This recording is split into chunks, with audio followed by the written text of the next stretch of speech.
lilipitisha mswada huo na kusema ndio kumaanisha kwamba basi kila njia inaelekea katika kura ya maamuzi. Lakini basi naomba kwa sasa tuingie katika bunge la Senate tuzidi kusikiza maoni ya maseneta pale wanasemaje kuhusiana na mswada huu wa BBI kabla ya kupiga kura hapo baadaye.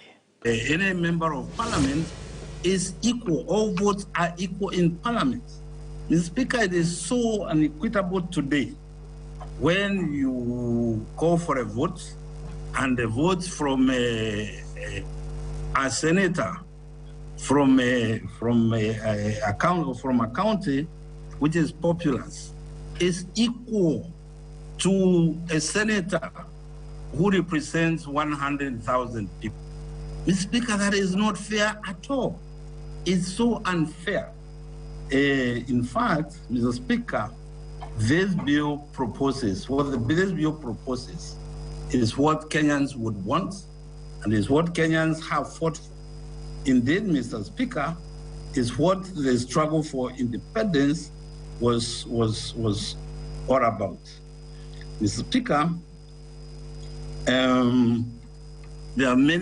there's a lot of debate about where the funding will come from. There are people who say that 5%, now what we've got now does not get the constituencies.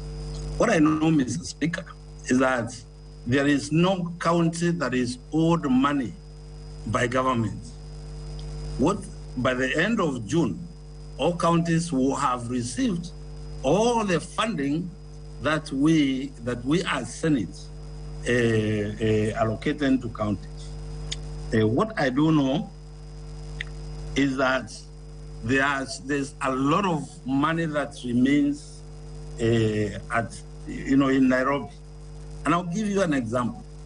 As you know, I am the chairman of the Agriculture Committee. And I know, Mr. Speaker, agriculture is a devolved function. There are so many functions which the ministry is pretending to perform at the ministry level, functions which ought to be done by the counties.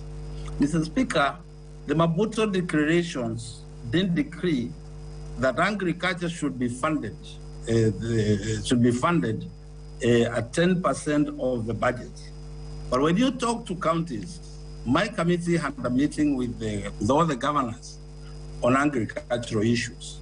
And the governors didn't tell us that the issues that they have no problem allocating 10% of their resources to agriculture, but the funds were not enough then. So with the 35% increment, that those funds are going to be available. And I do know, Mr. Speaker, that at the Ministry of Agriculture today, there is so much money that remains there. I want to congratulate the Minister for Agriculture, Mr. Munya, because he has tried his best to distribute some of that money, particularly in coffee growing areas, issues of modernizing coffee factories, and so forth and so on. But that's the work of counties. That funding ought to be with the counties so that the counties can do that job. The money should not be at the headquarters at all. Crop development is also at the ministry. Mr. Speaker, that now is not proper, because agriculture being a devolved function, such finances ought to be with the counties, so that the counties now can improve on extension services. This country is lagging behind in agriculture because we at one point we lost one critical function of agriculture, and that's extension. Extension services are no longer in existence anywhere in this republic. And without extension services, we cannot pretend to be an agricultural country. We really can't.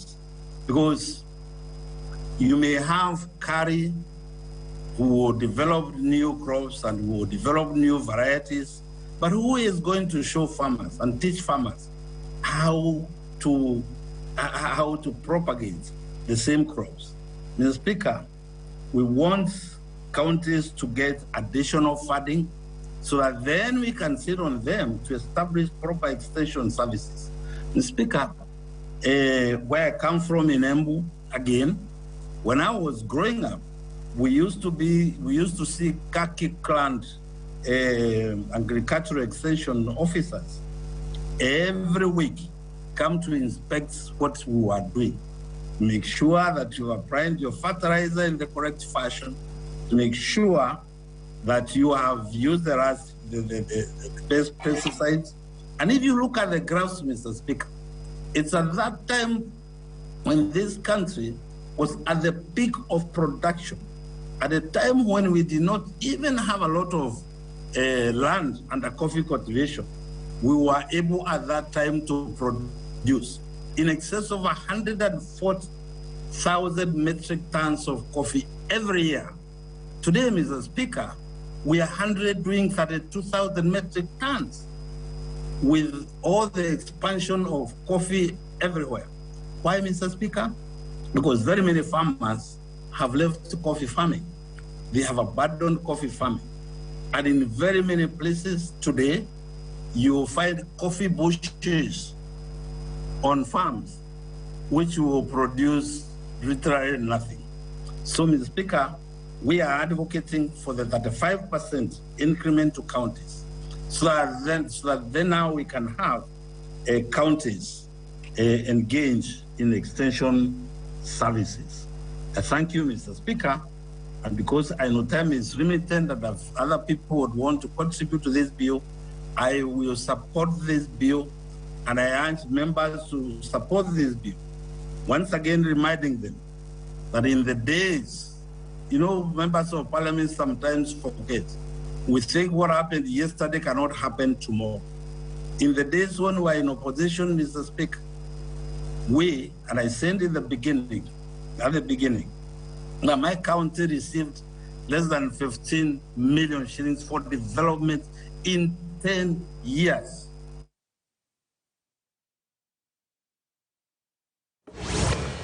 Naam, bila shaka mtazamaji, huo ni mdahalo ambao unaendelea katika bunge la Senate, na tutakuwa tunaufuatizia kwa kina. Utakuwa unazipata hizo taarifa moja kwa moja hapa ndani ya taarifa zetu za leo mashinani. Lakini kwanza kabisa naomba tupate taarifa zaidi. Viongozi wa dini ya Kiislamu kutoka Pwani wanamtaka Rais Uhuru Kenyatta kuzingatia usawa wa maeneo kwenye uongozi wa idara mbalimbali serikalini.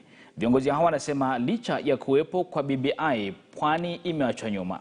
Vile viongozi hao wanasema zoezi la kuwafurusha watu maeneo ya Pwani limewaathiri sana wakazi na kusababisha msukosuko wa amani. Hata hivyo, wanasema Jaji Said Chitembwe ndiye aliyefaa kupewa wadhifa wa jaji mkuu, ila sasa wanamtaka Rais Uhuru Kenyatta kumpa Chitembwe nafasi ya jaji wa mahakama ya juu zaidi. Kama Waislamu, kama watu wa Kwale, kama watu wa Coast, tunalalamika kwamba tulitarajia baada ya kuona interviews za jaji mkubwa baada ya Maraga kustaafu, mwenzetu Chitembwe ambaye kwamba ni kijana wetu, ni kaka yetu, tulitarajia baada ya kuona interview yake ameperform vizuri, tukatarajia kwamba na sisi tutapata jaji mkubwa kama BBI inavyotuhimiza kwamba serikali iwe mgao.